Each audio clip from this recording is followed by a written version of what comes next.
Okay. Hi. Welcome to the panel, Design in the Age of Catastrophes. I'm Leslie Blum, a member of the Communication Design Pathways Department. Yes, it's a mouthful. Here at FIT, where I teach design history, as well as several studio classes and used to coordinate the internship program.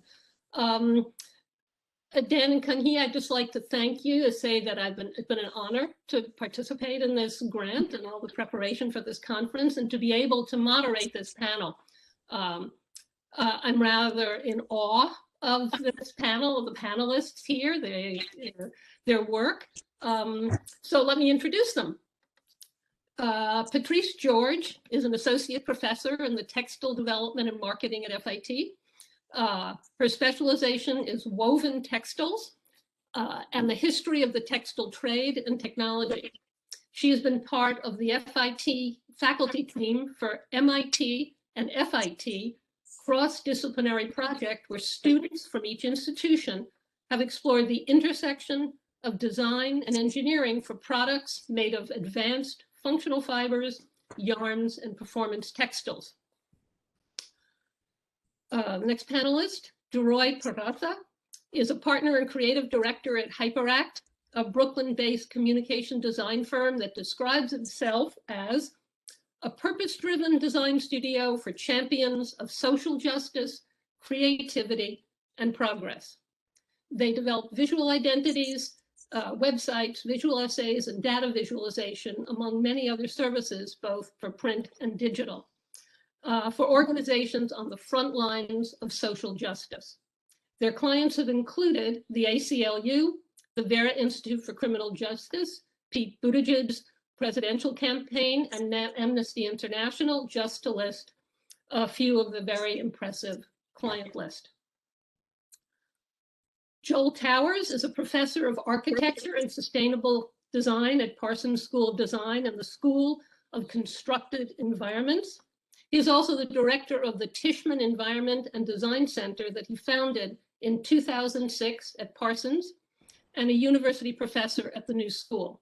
He has over 30 years of experience, both academic and professional, focusing on the integration of research, scholarship, and creative practice.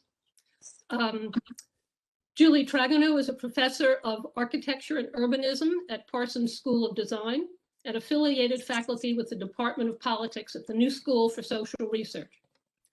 Her work examines urban and material questions related to social movements, identity, affect, and participation, and her current research is focusing on the role of spatial agency, material engagement, and maintenance in prefigurative politics. She is co-editor-in-chief of the journal Design and Culture and has authored and edited 4 books, the more recent being Design and Political Dissent, Spaces, Visuals, Materialities, published last year by Routledge. So, let me just get my notes here. Format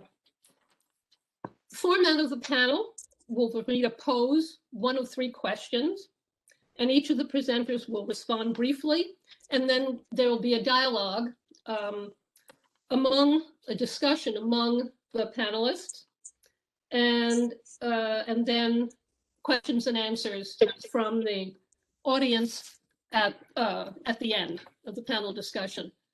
We had a really great pre-meeting a couple of weeks ago, and just a freewheeling way of presenting the information was really, really nice, and brought up a lot of very nice examples and ideas.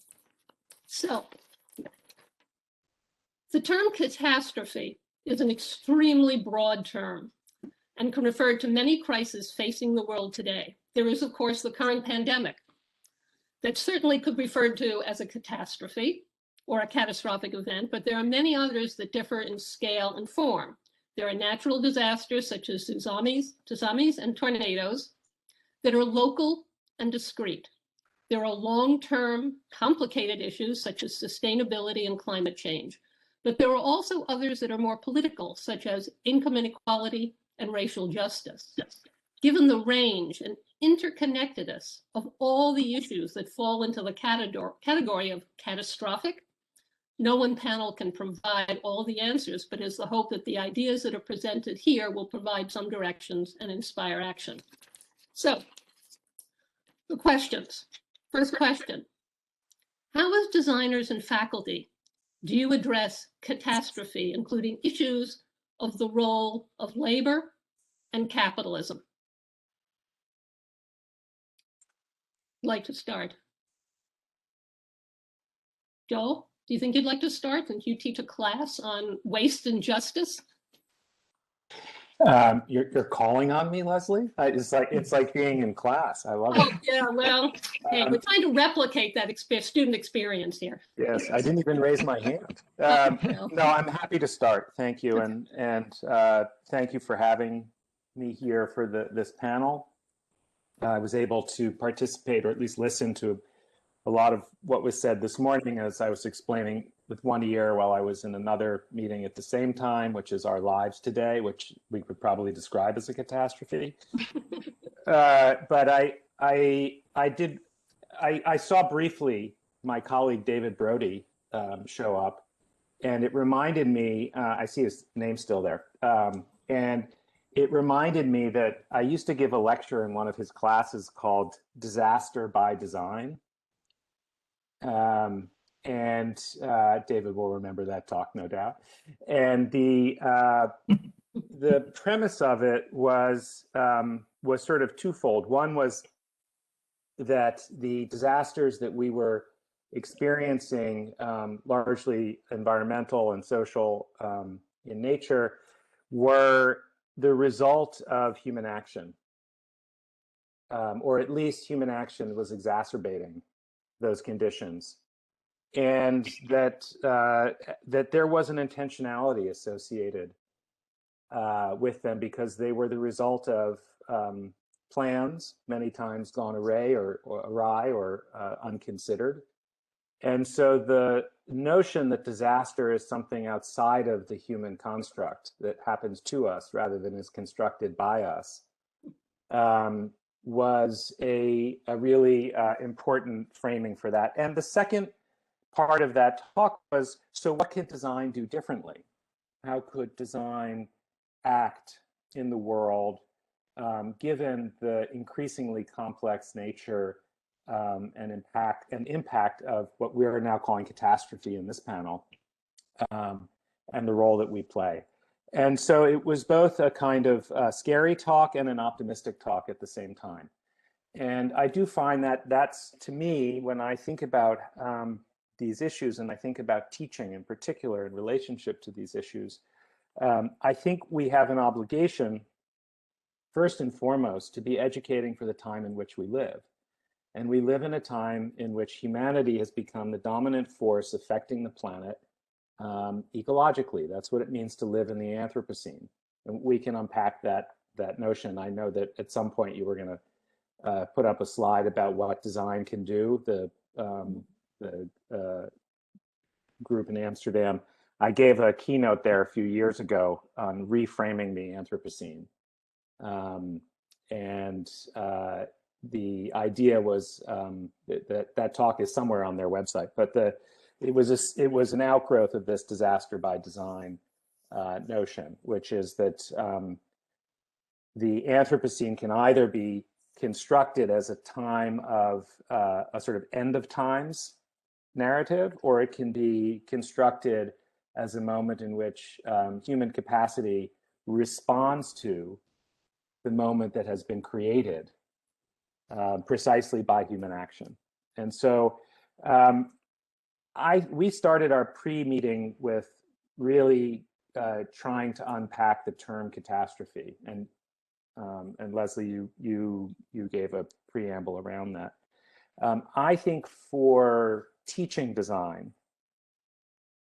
it's really important to tease apart this notion of our role as creators of that condition, and at the same time to understand its there's both the limitations, because that can be a very daunting notion the catastrophes created, and at the same time, the sort of empowering possibility that designed differently, human reactions, human nature relations could have different outcomes, and that every action of design is not a neutral act, but indeed one that has consequences. And so it's really a matter of unpacking, of telling a history, and then using the power of futuring, which is really one of the great powers of design, to imagine different possible futures, and to walk students through, each in their own disciplinary areas, the ways in which they can engage in doing that.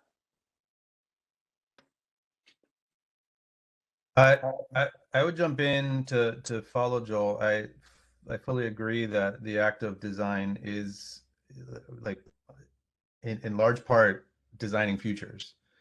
I think the way that actually happens varies, depending on the discipline, pretty significantly, right? Like, I think it's often, design is such a big word and encompasses so many things that it's sort of really important to sort of find clarity as to where you are in the spectrum of disciplines and in the spectrum of responsibilities that you sort of should be aware of or take upon yourself as you design in the world, right? So, like, it's very different to be designing products that have implications on labor and on marketplaces, on climate, on so many things. It's different to design spaces that affect the way people interact with them and might affect their behavior. It's different to design services that might be ways of rethinking processes that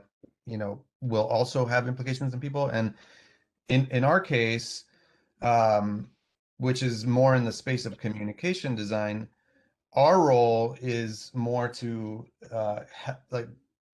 be responsible with how the tool of design is sort of wielded by others, because the role of branding and storytelling really fits into, like, a word that I kind of feel like is an icky word, but is, I think, a helpful construct to situate yourselves.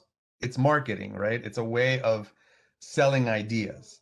And if you think about it that way, if you think about the fact that others are hiring us to market things for them, then the responsibility comes in where you ask yourself, who do I want to hire me? Who do I want to use my skills to market something, and for what? All right, that's sort of like ground zero for us. What do we want to align ourselves with? What do we want to promote a better future? What is sort of worthwhile for us to dedicate our effort to? And then the next step is, like, okay, if we have a sense of who we want to work with, how can we be most useful? How can we add value? How can we bring our strategic thinking to help further causes that are being worked on by organizations, by community groups, by activists, by the whole sort of slew of people that form what is essentially like a social movement ecology. And there's a great article that I'll share with you all here that's actually more geared towards philanthropies and how they invest money in the ecology of change. But I share it because it breaks down how social movements are constructed in a really sort of easy to parse way. It breaks down, social movements are not just protests. They're not just systems actors. They're not. It's sort of a combination of a lot of different kinds of actors that come together to create the possibility for change to happen. And as designers, we engage with that ecology in different ways, right? We can engage with institutions that are trying to drive systems change from the inside, and help them promote those systems change or help them explain those systems change. We can engage with alternative futures, explaining alternative futures and making them inspiring, appealing, something that people want to work towards, something that people want to engage with. And we can also use our own skills and our own knowledge and our own practice to train others and approach it from sort of a personal transformation approach to mentor people to use design to help move things forward. So there's sort of a lot of different entry points to this, and I think it's important to situate yourself and your own skills and your own interests to sort of understand how you can apply your skills towards something that can ultimately create better futures. Hey, Deroy, could I push back on one thing and throw it to my fellow panelists as well? Not push back, but just Please do. You expanded something really important, I thought, in your response, in your comment, which is a kind of intentionality. And we talked a little bit about, in the morning, talked a lot about labor and capital.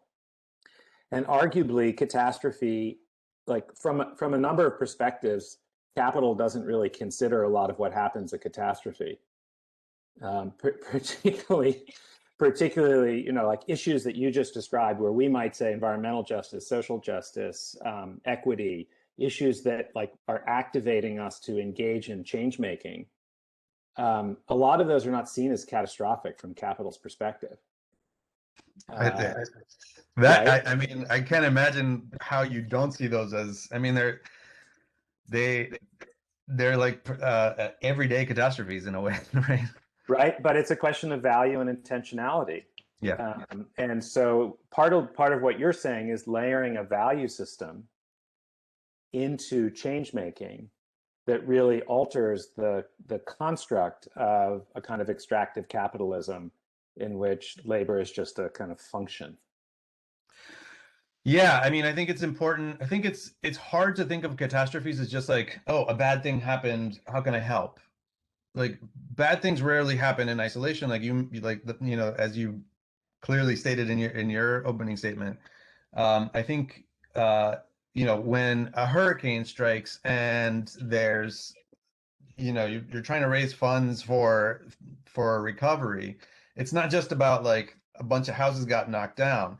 It's like, how is this community being affected? Why is this community being affected differently than other communities? What drove that? It's all connected, right? All of these social issues are, you know, like from poverty to inequity to climate, to, like, it's all sort of already there before the hurricane. And so understanding the sort of system that creates all of those preconditions that then negatively impact people in different ways when a catastrophe strikes, I think is important knowledge for designers of every discipline to understand, because yeah, it's like catastrophes just don't happen in isolation. Jilly, you want to jump in? Yes, in relation to that, the first thing that, like, reading that came to my mind with this question is something that Neil Smith wrote in 2006, right after Katrina. And the title is very telling. It's really the kernel of his thought, that there is no such thing as a natural disaster. And that what we suppose as a natural aspect of disaster, in fact, it is a camouflage of the social and political dimensions of disaster. Sorry, there is an airplane passing and maybe it's covering my voice. Of course, we see that there are particular groups that are affected by all the disasters, including the one that we're experiencing these days. And in some ways, the crises and catastrophes are also revelatory crises, and they show, they just make much more visible the things that were always happening, but were not so much in the epicenter of attention. And I think that this particular disaster, the COVID disaster, it doesn't this morning by Kirsten Swinth, indicates the realm of social reproduction and the whole crisis of care that has been happening, and it's one of the characteristics of this current state of capitalism. So I think that these readings from the work of feminists and intersectional feminists on social reproduction are very important and required readings for designers today. And we see a lot of students, especially, really being very much interested in this realm of care, supporting care and learning from caretakers, and also looking at who is not being taken care of. What I find in this literature is that there is usually created by the sociologists of this literature an opposition between the life making and the things making, or in the name of profit making. And I think this is a little bit conceptually weak from my point of view as a designer, because I wouldn't want to see the things making in opposition to life making. Actually, there is a lot of great opportunity to think of them, how they support each other. And we see some branches of design emerging, which are taking a stance against innovation for putting more attention to the realm of maintenance. And whoever owns a car or a house knows how important is maintenance and repair and taking care of things. And that's a part of education in design that I think needs attention and strengthening, and can support very much the thinking around social reproduction and care. So that's what I'm trying to build into my teaching as a faculty these days in relation to catastrophe and crisis.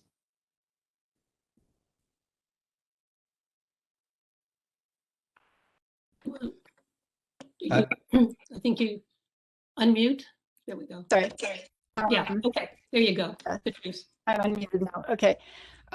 My thoughts on this are very practical. And having lived in New York for almost 45 years now, I've seen a lot of disasters. And I've seen them all in relation to my own career in education.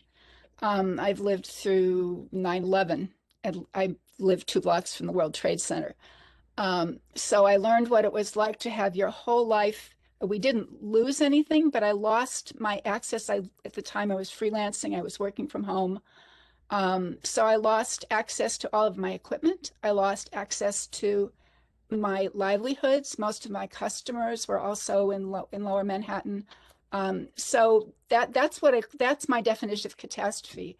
What do you do at the moment when you have lost everything in front of you, whether through war, disease, whatever, and the moment, how do you handle that moment? And then the response to that is rebuild, use what you know, use what you have, use what you afford, reach out to your community. So to me, teaching at FIT and working with students there, one thing I've come to appreciate, we have such an international student population, and I don't think anybody's mentioned that in our Ruben was a little bit talking about his experience as a multinational student and faculty member. But I listen to our students and what they've come from and when they care to share it. And I realize they've come to FIT, to New York specifically and FIT specifically, to rebuild what they knew, to rebuild what they started in their old life, to find new paths. So in my teaching, and right now, having spent 3 semesters with basically the same students, our department is in the business school. So while we teach design, we're teaching more production, collaboration, sourcing. So we're looking at all of this at the same time, and we're looking from labor for what are you going to do in the future? What are you going to jobs? How are you going to create a job for yourself? How are you going to work with your employers? How are you going to work with your producers? So I think what we try to concentrate on in these times, and other disasters we've lived through are Hurricane Katrina, Hurricane Sandy, not Katrina, Sandy. Yeah, and now COVID, all these different kinds of things that are completely impacting the way our students are living. So first thing I think is having compassion and listening to the people we're working with, listening to our students and asking, what are you interested in? What do you want? Where can we help you? And then we concentrate on teaching them the basics of the business they're going into. In our case, it's textile production and testing and management. And then in my classes anyway, we spend a lot of time talking about what do you know right now that can help somebody right now? What can you do to add to a team table where you're trying to produce a product? What can you do to help the people that were just laid off? What can you do in any small way? then we start thinking bigger. What can you do in the bigger ways? And of course, right now, our students are very, very interested and active in sustainability and environmental issues. So in our current classes, that really is a focus. To sort of one, think about immediate repair, immediately healing, immediate skill sets that you can use in a bigger, small way. And then the bigger picture, the final project is, and what are you going to do in 10 years from now? Where are you going to go? Where are you going to take what you're learning? What are you going to take what your experience and make a better business, a better world, a better product, a better fiber, whatever level you're at in our industry, how are you going to actively participate and contribute to it based on what you're going through now? That's a great segue into the next question. And I think, Deroy, you sort of touched on it a little bit. There's a limit to what design can address. So how do you determine how your skills or your student skills can best be directed in meaningful ways? Yeah, so I think again, it sort of depends on what design lens you're starting from. I think broadly, again, I think you need to start with the intentionality of being interested and being generous. I think that sort of like mindset of generosity and of empathy is what, sparks your interest in wanting to dig deeper and trying to find out how you can best be of help. In our particular space, I think that because we see ourselves sort of as heroes helpers in a way, we help people who are actually either working on the ground to create the will and the opening for change, or we're working with systems actors who are trying to capitalize on will to actually enact change. For us, it's about finding people who are experts, who have the expertise and the knowledge, and helping them by translating, by taking their policy wonky, really hard to understand, complicated language, and turning it into language and visual experiences and storytelling that can be understood by a broader audience, so that more people engage with it, so that it becomes more of something that rises to a zeitgeist level issue. That is our particular way of trying to insert ourselves. There are negative ways that I think marketing can be used as well, even with the best intentions. For example, there's a lot of, especially in sort of situations of catastrophe like last summer, there's designers can often let their ego get ahead of the purpose of their work, and there's a lot of sort of virtue signaling that happens by like sort of treating an issue at a very surface level, like saying, by designing like fancy Black Lives Matter posters, for example, but not like sort of backing them up with any like substantive anything. I think we need to like be very mindful and question how our actions are actually helping. And I'm speaking within my space. There are other spaces where maybe design actions have more direct implications to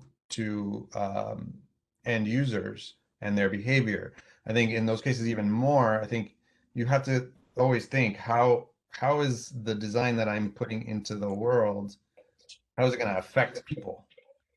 How can it be helpful rather than harmful? How might it be harmful? I think as much as possible, one of the things that I really wish we had in this country is more of a practice of ongoing community service. Yes. That when I went to school 20 years ago, I went to Parsons, and I know it's changed a lot. Joel and Jilly. So I'm talking about 20 years ago. But I studied illustration at Parsons and took classes in different departments. And I remember very little of any education outside of the sort of craft of the work that we were doing. Again, I know it's changed, but I feel like in my situation, that was it's like you're in a silo, you're just like designing without really understanding like why and what role the work that you're doing plays in the world. I think it's something like community service puts you like on the ground, it helps you see reality. In my life, that was uh, uh, marrying somebody who happens to be an educator, who's in a classroom every day, and who would come home and be like, great, it's awesome that you designed this beautiful logo, but like I was just in the classroom with like 25 kids who have, they're lucky if they have one parent at home, and they have this issue and that issue and this other issue that's affecting the way they actually learn, and so it just made me feel like, well, shit, that's like the real world. How is what I'm doing helping in any way, and how can I get more connected to real world events? So that's sort of the way I've arrived at it. I just think it's important to connect to real world things that are just outside of the seductiveness of and the sort of power that we feel by being able to design something. Who wants to follow up? I will. Okay. Favorite topic. When people ask me where I went to the school, I always say, well, the school I wish I'd gone to was the Bauhaus. I'm a spiritual alumni of the Bauhaus, where it was form follows function was the basic premise. But in trying to address, how to where to put your skill set and find where your interests are, I just find that, especially not being in the art school, being in the business school, but our students are really talented designers and artists, but they're never going to get that label of an artist. But they're still considered talent as opposed to labor. That's a whole nother discussion. So it's like, well, what's your talent? What are you good at? And from the beginning, I'm lucky that I actually see students all the way through their AAS and their BS. I teach intro to textiles, I teach history, I teach wovens later. So I'll follow some students through the 4 years and keep asking them that same question. And some of them are really good mathematically engineers. Some are really great at planning and resourcing. Some love testing. Some, last year, one blew my mind away. She came and wanted a recommendation for graduate school. I said, great, so what are you going to go? North Carolina, textile? No, I'm going into user interface design. And I go, oh, okay. Why? She said, well, it's just like weaving. You have to keep connecting all the threads and making people connect. And if they don't connect, the whole fabric doesn't work. I go, right. So I think encouraging the individual student to find their skill set within the discipline they've chosen is the major focus that I can think of here. Like Deroy was saying, I mean, community service is one of the things that we emphasize, and community collaboration. I think within the FIT community, especially in TDM, we're very collaborative because we're a service department. We teach basic textiles to almost every department, so we get to interact with people. So we meet students from different disciplines, but we also have active clubs, like we belong to a professional organization, the AATCC, American Association of Textiles Colorists and something. We participate in things like was mentioned in my bio, a collaboration with MIT, inter-school projects where we introduce engineers to designers and had the students find what their commonality was and what their differences are in terms of approaching the same product. And that's a product where every year they have a sponsor. It's been New Balance was this year, and we brought design students and engineering students to design new products for New Balance. And it was an intensive 2-week experience, which was pretty mind-boggling in terms of the students had skills they didn't know they have after they learned to talk to each other and got quick lessons in each other's disciplines. So I guess the summary of what I'm trying to say is, first encouraging students to keep asking their same question over and over again, that their direction to becoming a designer or whatever their profession is chosen is not a straight one, that they shouldn't be afraid to take the side paths, even if it's a 5-minute side path or a 2-day side path or a course outside of your major. All of those things are going to come together in you and not necessarily in that degree paper that you're going to get at the end of your academic career. So, Jilly?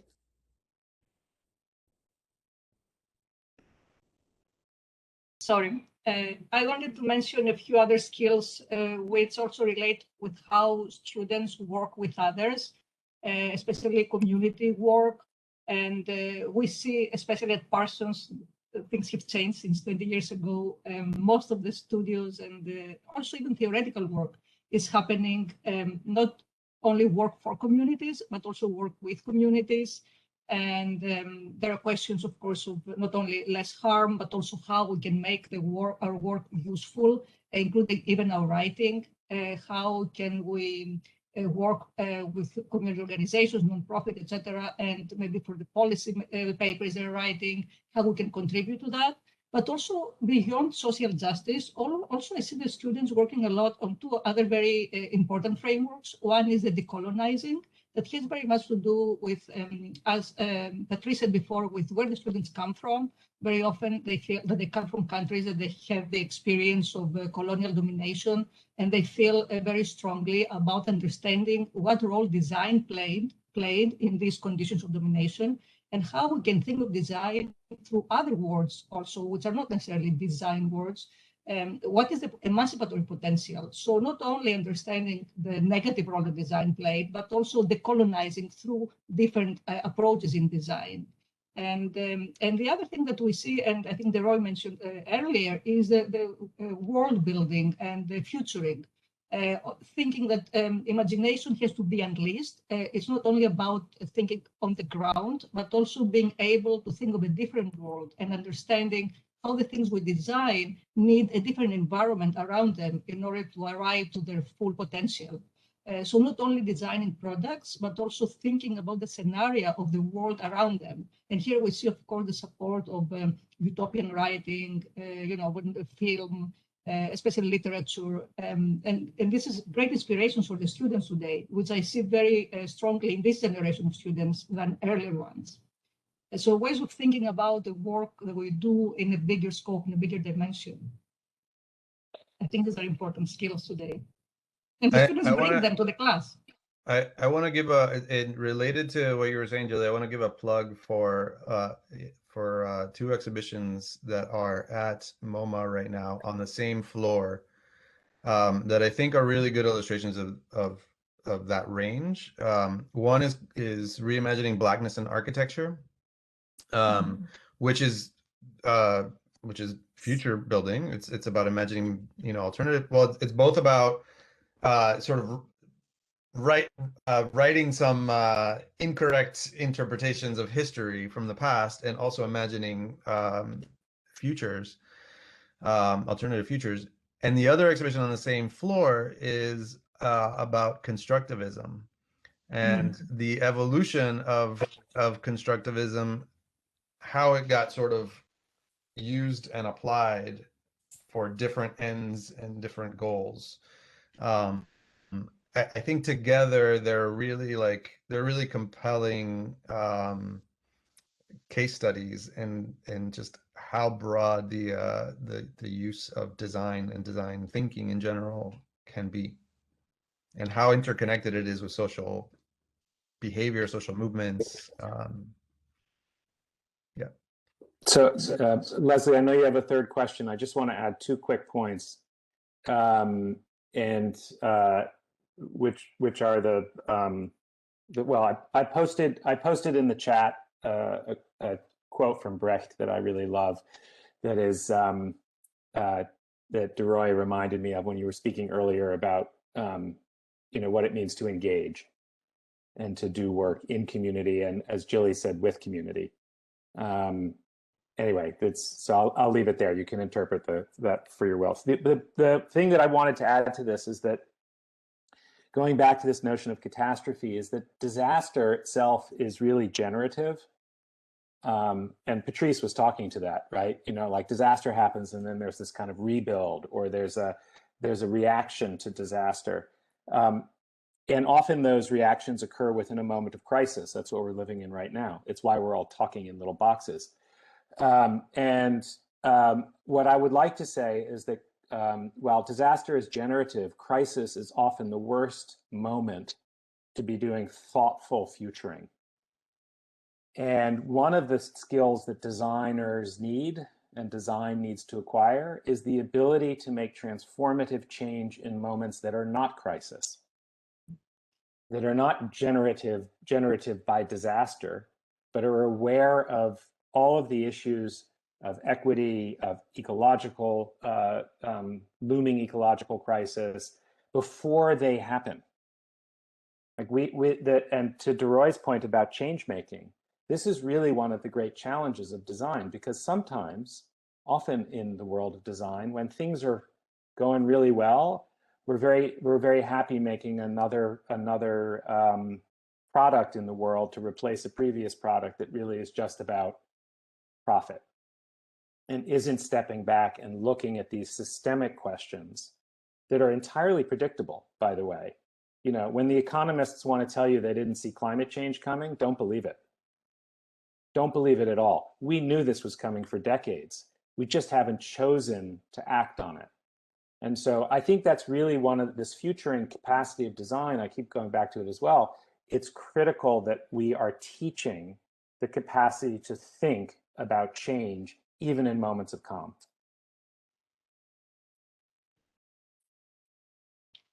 I fully agree. It's almost like you say, don't let disaster be a designer.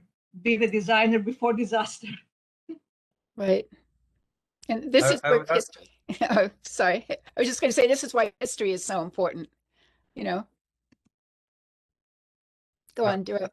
I was just going to add that it's doubly important for designers to take on the work of thinking before there's a disaster, because there's often not the political will for politicians to be doing it. They're much more incentivized to focus on short-term wins and on things that the public already agrees is sort of universally like ready to adopt, than on like hard, challenging things that are long-term, that are that they where the results might not be known within their term limit or whatever. So this is why it's important to have a separation between government and civil society, right? Because civil society isn't going to get voted out in 4 years, and designers are very much part and representatives in a way of civil society. Okay, so the final question, and again, I think it's been touched on by each of you, is given the complexity of the issues, what is the best way to encourage interdisciplinary projects or real world experience? Any takers?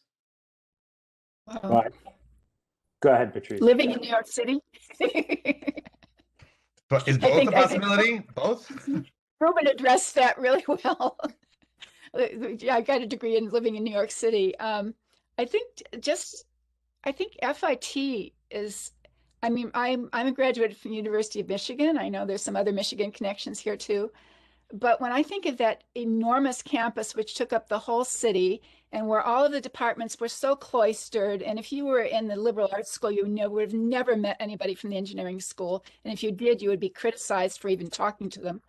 I think just staying aware, and there are so many opportunities that we offer that aren't just within the school, but like the MIT project that are outside of the school. Another one that is given several of our alumni, I'm using alumni as example now, opportunities to have a real world experience is the Biodesign Challenge, which is a separate, not-for-profit organization, but FIT has been very, very involved at that, but so have dozens, mega dozens of schools around the world.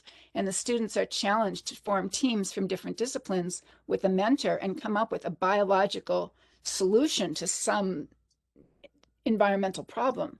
And the students that we've had involved in that have literally changed their careers. Some of them have gone on to work on new fiber development that has been funded and gone on further. Some have completely changed their careers after they've gone on to science degrees. So I think providing opportunities that aren't just within the classroom, but in the larger context of the school and out in the larger context of the communities that the school is in is one way that we are actually successfully preparing students to look outside and prepare for a future. Patrice, can I follow yours with another Michigan story? Sure. Because it was also where I did my undergraduate. And one of, I think, probably the most impactful experiences of being an undergraduate in architecture was taking a poetry class and having both Wendell Berry and Seamus Haney read as part of that. And to this day, I mean, this is now, 35, more than 35 years ago. I won't count, but it's a while ago. The impact, both emotionally, intellectually, but just in a cross-disciplinary way, that a campus afforded can afford. Not necessarily, as you said, there was also a siloed nature to that campus, as there are to most campuses, most universities. But the potential of institutions of higher learning to cross boundaries intellectually and for the benefit of both the growth of the research in those disciplines and for the pedagogy that allows is one of the really critical roles of rethinking higher education. Absolutely. In my opinion. And I can tell you that that course so influenced my own thinking as an architect, to this day. And so I would say that cross-disciplinarity, or transdisciplinarity as we sometimes call it, is really critical to the pedagogy of engaging with complex intersectional issues, which is the time we live in. And so in a way, if you don't change education, you're not going to prepare students for the engagement with precisely those kinds of complex, messy, wicked problems. So it kind of circles back on education as a condition. But I would just go back again to the notion, the Brecht quote about the lessons of reality teaching us to transform reality. The world we live in doesn't fit neatly into disciplinary boxes. And the more that you can engage students working with communities, understanding the complexities of the challenges that they're facing, understanding and learning to respect different forms of knowledge and knowledge production and the reality that we're not the holders of all knowledge. And figuring out how to collaborate. I would say if there's a single word that higher education really, really needs to work on, it's collaboration. And as a fundamental pedagogical tool. And it's really hard in design schools and art schools because we all like to think that we are the sole author of our work. And so challenging that, that paradigm of the creative genius and and introducing that as a productive force, introducing collaboration as a productive force in creation, Right. I think is fundamental. If I could just, Jilly, go ahead. Yeah. Oops, you're muted. Whoops. Sorry, if you want to say something, Leslie, that's fine. No, I was just going to say, we are also in higher education, we're dealing with 12 years of students competing with each other and being told there's only one right answer. So we sort of have to undo that in a way to get them to question, to get them to listen, to get them to understand the diversity of experience and voices. Okay, Jilly. I just want to say that I come, maybe I'm the only one in the panel who hasn't studied in the US, and silos are so much stronger in Europe. And I know I have experience from Greece and Japan, where I did part of my education. I was for 5 years in architecture school with no other courses from any other disciplines. So this is so different from the liberal arts context of the US education, which I extremely appreciated when I found out about it. And I wish I had it in my education. Of course, this does not erase the silos. So we do have silos between the different disciplines, but I have to give credit to our work at Parsons recently that allowed for minors within the design disciplines. So being able to give up some of your credits as a school, as a program, to allow for your students to take a minor and to offer minors of your subdiscipline to other students, I think is a great achievement, and I'm sure it is very much appreciated by our students. Having a daughter who is now taking classes in a different school and trying to accomplish several majors and a few minors and a few concentrations, I understand how important it is for young people today to have knowledge of more than one field and to be able to cross-fertilize these different disciplines and cognate fields. But also, I think from the design perspective, what is very important is to understand the designerly action and knowledge that happens in other fields which are not design. And maybe it's encapsulated well by Ezio Mancini's book, Design When Everyone Else Designs, and to think about what is our role, maybe to enhance or amplify or work with others who are also designing in different terms, and not necessarily to professional expertise. And we saw so much of this now with COVID, for instance, healthcare practitioners, doctors redesigning their hospitals, redesigning their spaces, redesigning their equipment. So there is a lot to learn from this designerly knowledge around us and working with it. I would add that in our world, one of the things that has completely changed the way that we co-create with our clients is the role of the facilitator.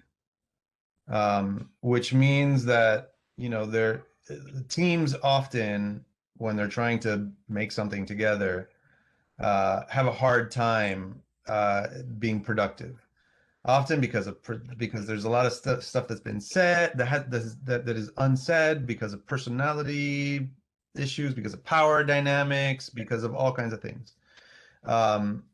If you have somebody in the room who is sort of a neutral observer and who's just moving the conversation along and helping create safe space for people to express their ideas, whether they're the most like junior person on a team, or maybe they're a minority person, or maybe they're just like soft-spoken and not very expressive. Like designing conversations is a really important part of enabling collaboration and enabling working together. So I just want to highlight that, because I think, you know, again, when I started, it was so focused on just the visual product of design and the final deliverable. And now when I talk to our clients, I tell them, yes, you're hiring us maybe to create a product for you, but that's just like the tip of the iceberg. All the work is underwater and you don't see it yet, because it's this work together to arrive at what we are actually, like, a shared understanding, a mutually built understanding of what it is that we're going to surface above the water. Right. There's a question from the audience. I think one of the interesting challenges in designing for the future is that we really have no way of knowing about the catastrophes that don't happen. Isn't there a saying that when design is good, you don't notice it? But how do you push against that to change, encourage designing for the future? I'm going to answer that with an example, a historic example from my world, which is woven textiles. Okay, if you make a quality product that's honestly produced and maybe has no author, but it's a quality product, it probably has more than one purpose. So I just want to give the example of a really, really well-made bed sheet, which is designed for one purpose, to comfort you while you're sleeping and perhaps, make your life more comfortable while you're dreaming, can be repurposed as a bandage, as a tie together. If it's a really well-woven structure, you could cut it into strips and use it to tie things together and hold them on when you're on the run. You can use it to put over your head and make a mask. I mean, I think that the process of being in a design school and teaching people to make quality products that can be repurposed, and this is also part of how we teach sustainability and environmental, and the cradle to cradle thought of what if something is out of its original purpose, what's its next, can it have another purpose? So I just want to use that one super common, everybody knows what a bed sheet is, but what else can you do with the bed sheet? If you apply that to all other products, I think then you're planning for those disasters that haven't happened. What can you use to eat out of? What can you use as a mobility tool? What can you use as protection that wasn't designed for that when you're in that moment of complete disaster and you're reaching around saying, what can help me at this minute? What's going to be on hand? Is it going to be a piece of junk, or is it going to be something that has real quality that's going to have suddenly a light over it? This is something I can repurpose. Anyone else want to? I would just add really quickly that I would argue in relation to this question that all designing is futuring. So while the challenge of designing for the future is, I think, well noted, it is what we do.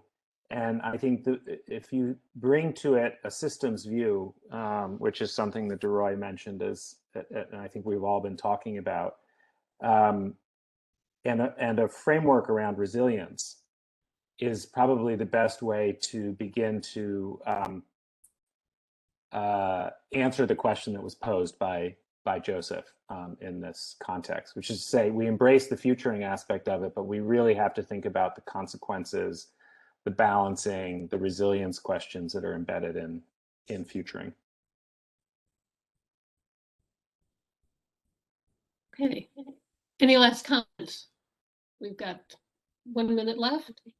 Any final thoughts? Okay, well, thank you all. Thank you. Thank you, everybody. Thank you. Leslie. That was wonderful. Yeah.